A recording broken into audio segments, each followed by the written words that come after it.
গত 14 ফেব্রুয়ারি 2026 ময়নদিয়া বাজার দখল করাকে কেন্দ্র করে বোয়ালমারী উপজেলার ময়নদিয়া এবং শালদা উপজেলার খাটদিয়া গ্রামের দুই পক্ষের মাঝে ব্যাপক সংঘর্ষ সংঘটিত হয়। এই ঘটনার পরিপ্রেক্ষিতে গোয়েন্দা তথ্যের ভিত্তিতে আমরা জানতে পারি আজ সকাল থেকে তারা পুনরায় সংঘর্ষে লিপ্ত হওয়ার পরিকল্পনা গ্রহণ করেছে এবং শালদা উপজেলার খাটদিয়া ইউনিয়নে ব্যাপক পরিমাণে দেশীয় অস্ত্র মজুত করে রাখা হয়েছে।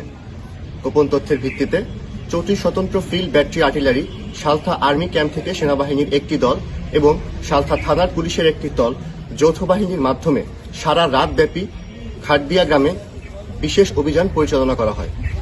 অভিযান পরিচালনাকালীন সময় 2 জন নাশকতাকারীকে খাটদিয়া ইউনিয়ন থেকে বিপুল পরিমাণে দেশীয় অস্ত্রসহ আটক করা হয়েছে এবং পরবর্তীতে তাদের বিরুদ্ধে আইনগত ব্যবস্থা গ্রহণ করার জন্য শালথা থানায় হস্তান্তর করা হয়েছে। সর্বোপরি নির্বাচন পরবর্তী সময়ে যে কোনো প্রকার সহিংসতা এবং অরাজকতার বিরুদ্ধে শালথা উপজেলায় এই বিশেষ অভিযান অব্যাহত থাকবে।